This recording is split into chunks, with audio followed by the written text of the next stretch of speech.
followers ko, yung mahal ko followers. Actually, parang 4 na araw na kami dito sa hospital. Nakakimo ako, nakakimo. Worst pain of my life, 10 out of 10, iiyak ka, humihiyaw lang buong gabi. Sasakit siya, para siyang may kutsilyo na may sumasaksak sa likod mo. Balik, so bukol na to, malaking malaki daw. Isa sa pinakamalaki na nakita nila. Saan siya nagtatago? Ba't di ko nakapat? Nalaman na yung kalaban, ang pangalan, sarcoma. Very rare. Naipit pa yung puso ko. Puso ko nakapisa.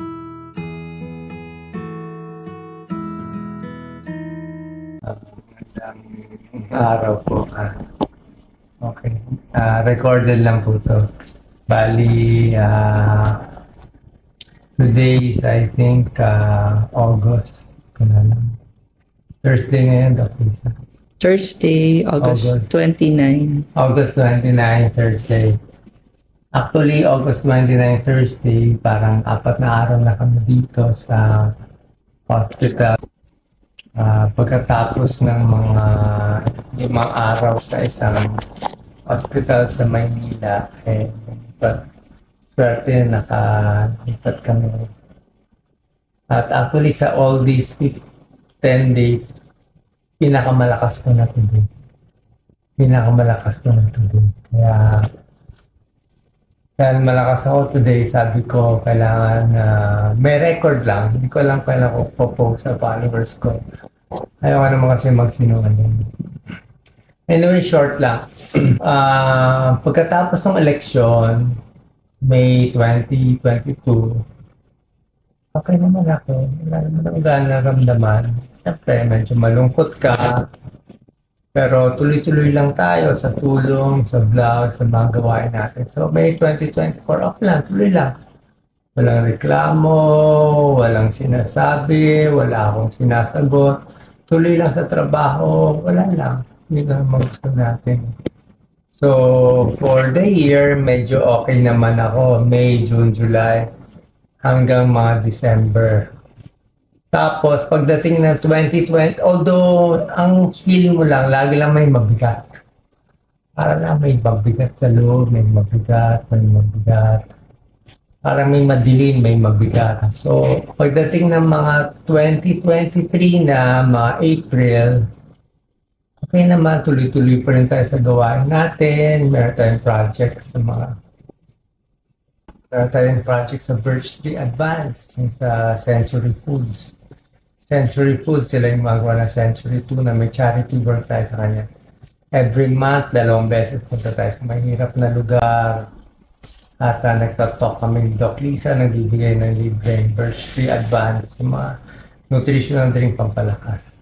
Wala po kaming talent dito, libre lang. Gusto ko lang tumulong. Pero wala kasi ako pambayad para makakuha ng crowd, makatulong. Mahal mag-medical mission. So sila nagbibigay. Pero napansin ko na mga 2023 na, mga April, medyo hirap na ako mag-medical mission. Pag mainit, ayoko na mainit. Hindi ko na kaya sa mainit. Parang may hingal, may pagod, paglulun ko parang ayaw na. Kaya mapapansin nyo yung mga vlogs ko nung mga 2023, parang ang tips ko lagi, palapit sa edad 60. Yung Thomas na nagkakaida, nangihina, nahihilo, nagmamanas, di ba? Yan naman, namamaya, nawawala yung muscle, lumiliit ang mga kamay. Ini-expect ko, ano lang to, aging. At pagdating ng October 24, 2023, bali wala pang 1 year ago, doon ako nag 60th birthday, senior ako. Wala pa ako gano'n naramdaman, pero nung birthday ko, around 8 months ago, doon ako nakaramdam ng back pain. Matagal na ako may back pain, matagal na ako masakit ng likod, pero this time, biglang may masakit banda dito sa taas. Taas ko lang to. Ito mga butas to ng mga biopsy. Biopsy 1, biopsy 2. Unang biopsy sa baba, itong biopsy dito. Dito pinakamasakit. Mga T10. T10, thoracic 10 dito. Thoracic 10. So, dyan sa part na yan, may masakit at hindi ako makahiga sa gabi. Paghiga ako sa gabi, sasakit yon. Upo ako, bumili ako ng Lazy Boy. Lazy Boy, makakatulog ako. Ganito makakatulog ako. Pero nung October 2023, pag finalat mo ako, sasakit siya siguro for mga 1 hour, 2 hours, parang nag-spasm siya. Pero pag tinulugan mo, okay lang. Pag tinulugan mo siya, kaya. So that's 8 months ago, 8 months, siguro maybe up to a year ago, doon ko napansin, pag humiga ako, sakit. Kaya ko na lang humiga sa isang gabi mga 2 hours or 3 hours. Or pag antok na, nakakahiga ako. Pero pag higa ako, masakit dito. Pero isip ko, muscle pain lang yan. Matigas yung kama mo. Palitan mo yung mattress mo. So, sakit siya na sakit. Ginagawa ko, pinapamassage. Masahe lang, pampalambot, stretching, ganyan. Wala naman eh. May ultrasound pa ako ng tiyan noon. 1 year ago, okay naman. Blood test, okay naman. Walang na ano. Diba? Walang nakikita. Pero ang nagtataka ko, yung back pain ko, bakit tumaas? Dati ang back pain ko dito lang sa baba. Nagtaka ako, yung back pain ko biglang tumaas dito. Medyo lumayo. Sabi ko, baka nagbago yung kurba ng likod ko. Baka ito kasi lumubog eh. Ito, bigla siyang lumubog. Ito biglang lumundo. Sabi ko, bakit ganun? So, mga 1 year ago na nga na nandiyan lang mabagal na hindi ko pwede magsalita nito. I-splice na shortcut ko na lang hindi mo na ako nakapagod po. Nakakimo ako nakakimo. Pero ayoko lokohin kaya followers ko. Mahal ko followers ko. Mahal ko followers ko. Mahal ko kayo. Niwala kayo. So, nasaan na ba ako dito? Then after you had back pains. Okay. So, nung nag-back pain ako 1 year ago, hindi ko lang pinapansin. So, pasakit. Until shortcut na natin no mga August 28 ngayon, di ba? So, baka gawin natin August 18 or 19. Mga August 18, 19, bago ako nagpa-admit sa hospital sa Maynila for the 3 days, sumobra sakit ang likod ko. Tsaka iba pang symptoms ko, yung tiyan ko lumalaki. Sunday yon on a weekend. Ikaw naman po kayo. Si Doc Lisa, magpapahinga ko na ako. Okay lang. August 17, 18, 19, you had back pains. So August 21, Wednesday, August 20, Tuesday, yun, laboratories. August 20, then we pa-admit na. Kailan tayo nag-admit? August 20, Tuesday. So, mga August 18. 17, 18, 19, that weekend. Akit mo ako.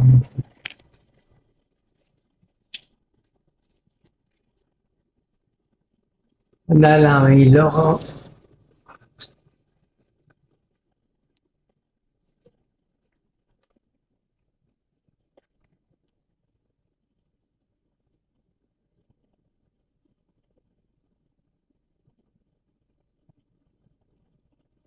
Dok, ba't ka masungit? Mga masungit, masakit eh. Huwag niya naisipan ng masama ang tao.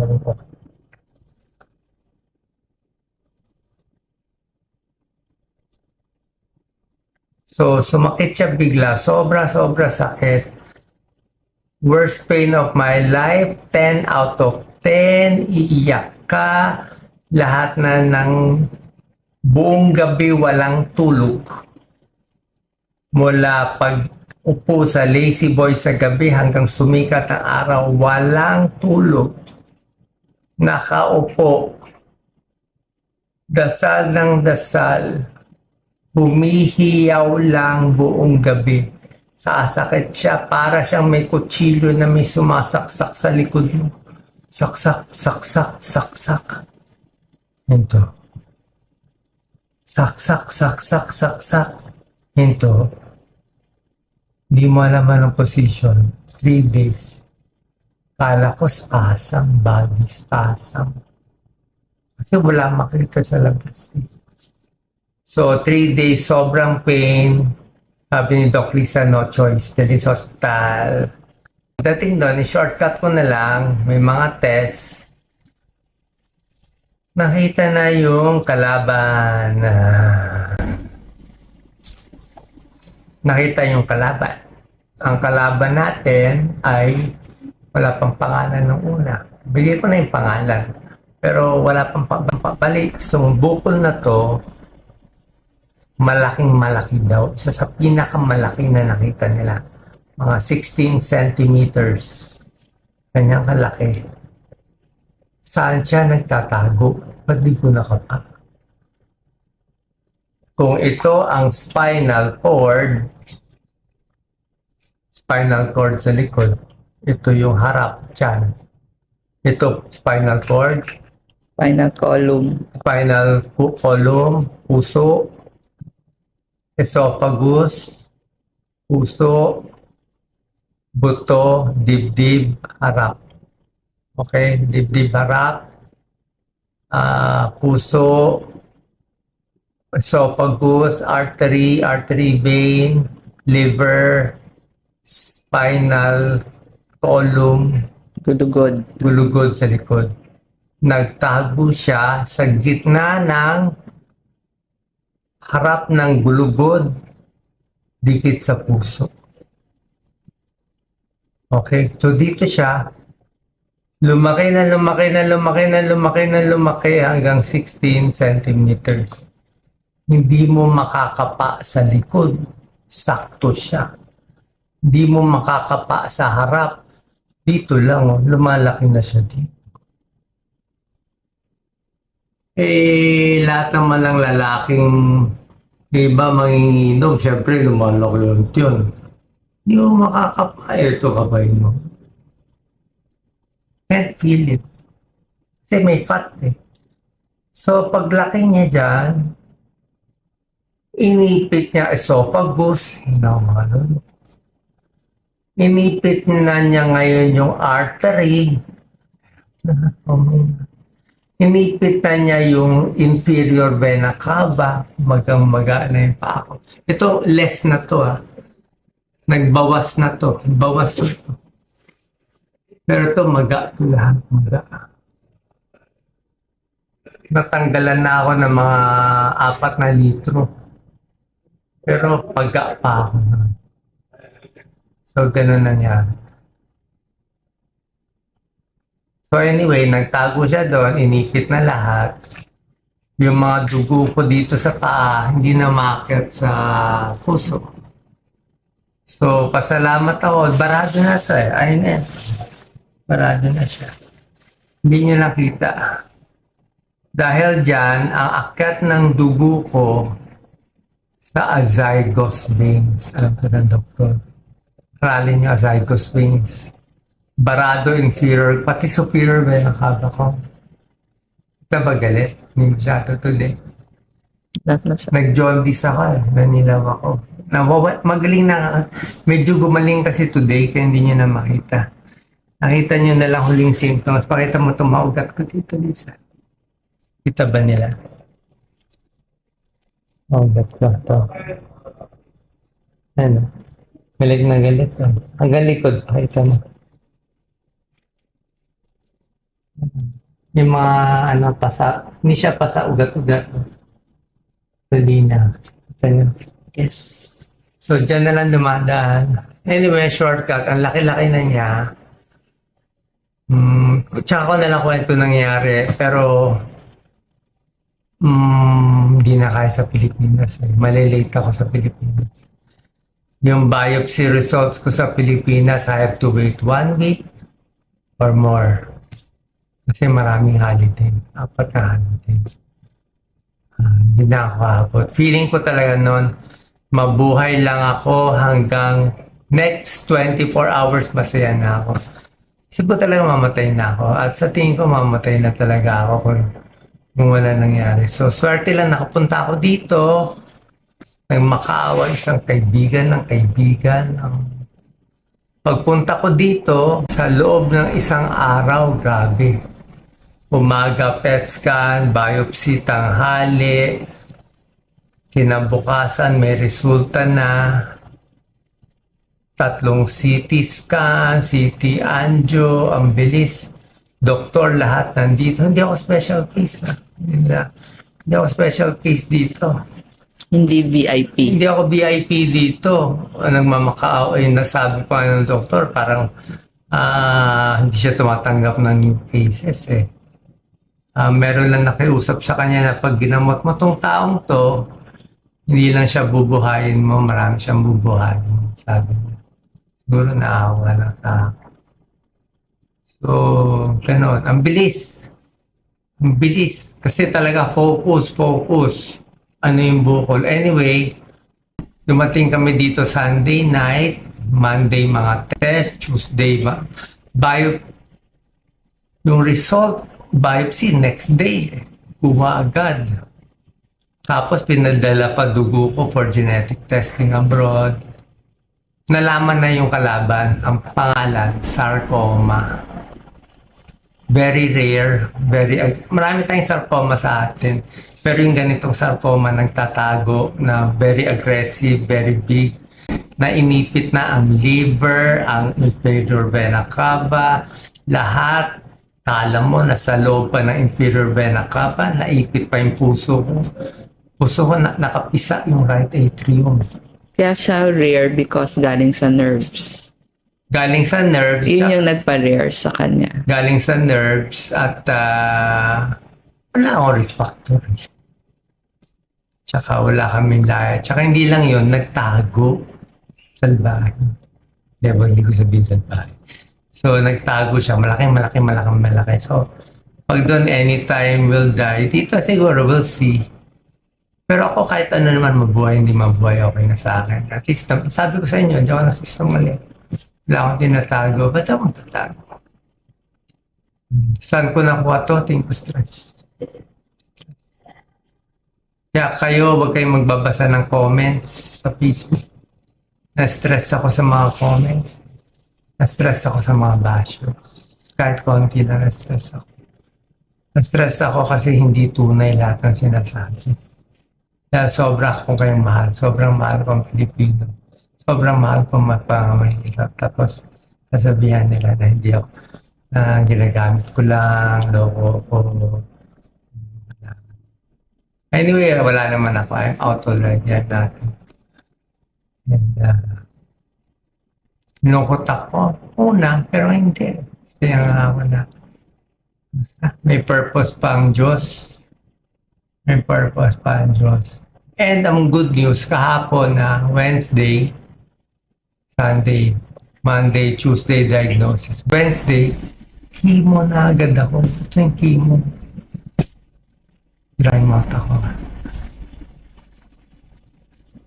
Nag-chemo na agad ako. Pa-video ako, makakalpo daw ako eh. Maganda kita niyo may buhok. Chemo ko. 3 days chemo. I wait 3 weeks. 3 days chemo. Pray. Nagagaling. Pero sabi ng doktor ko itong sarcoma, mahirap na kalaban. isa sa pinakamahirap na cancer na kulang ang research, kulang ang bagong gamot. Medyo miracle. Medyo miracle dapat. Dapat labanan daw ang cancer. Sabi niya, kainin mo lahat ng gusto mo. Kumain ka ng steak, kumain ka ng protein na walang ka ng protein. Itlog, kalimutan mo na yung diet. Okay, sorry kung mali na sa payo ko before. Actually, okay naman payo ko nagda-diet eh. So, pwede ka mag-protein, mag-chicken, mag-ano. Pero hindi ako pwede kumain marami, mabobondat ako. And that's it. First chemo, second chemo today, tatanggalin nila tubig ko. Side effect ng chemo, hingal. Even without chemo, hingal. Marami pa, suka. Mahirap. Na-experience ko lahat ng experience ng mga kababayan natin, lalo ng mayaman na mahirap. Pero usually, mahirap ang maabot ng ganitong series. Sabi ng doktor ko, wala siya nakitang ganyang kalaki. Ganyang kabilis lumaki. Galing magtago. Ang naughty nitong ano mo. Sarcoma. Marami ko nakitang vision. Kung naniniwala kayo. Kaya ako happy. Malukha ba akong malukot? Alam ko may Diyos, alam ko may purpose buhay ko. Gagaling ba ako? Hindi, I don't know. I don't care if I get well or not. Basta, ito panaginipan ko ng kagabi. Ito nangyari kahapon, ito nangyayari ngayon. Para tayo nasa simulation. Yung kahapon di na mababago. Yung ngayon mababago pa eh. Importante, choices ninyo. Free will. Maging mabait o hindi. Magpatawad, hindi. Tumulong, hindi. Kung desisyon nyo masama, tuloy-tuloy sa masama. Pati anak nyo apektado. Pag desisyon nyo maganda, mabait, matulungin, I love you all. Hindi to biro. Mahal ko talaga yung tao. Babae natin. Hindi ko pwede sabihin dati. Mukha akong tanga. Sasabihin ko. Pero ngayon may sarcoma na ako. Pwede ko na sabihin. Okay. Salamat sa lahat ng mga tumulong na dasal, very important. More prayer. Pero din naman ako yung isa yun. Gusto nyo lang po dasal. Ayun lang po. Mahal kong followers, kung mag-iiyak ko masyado. Sana mag-ayos-ayos sa pamilya, love, forgiveness, compassion, and huwag magalit. Ayusin ang sarili. Sabi ko nga kaya ilalaban tayo eh. Sabi ko sa doktor, Dr. Ang, I'm ready to fight. Sabi ng doktor ko, may cancer ka, fight with me. Parang Pacquiao versus Marquez fight. Palakas ka. Tayo si Pacquiao, palakas ka. Kumain ka na marami.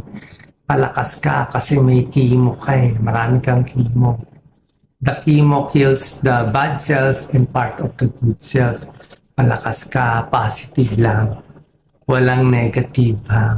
Walang negative, puro positive lang. Okay, malungkot ako hindi. Swerte nga ako, may asawa ako nagbabantay. Swerte ako, may anak ako, panganay, si Angelica, Jelly, si Catherine, si Yenya na mahal ako. Binabantayan ako. I'm so blessed. I'm so blessed. Is this negative or positive? Negative, may bukol. Pero positive, naging close sa akin dalawang anak mo. Na dati may barrier kami. Pamilya ko naging close.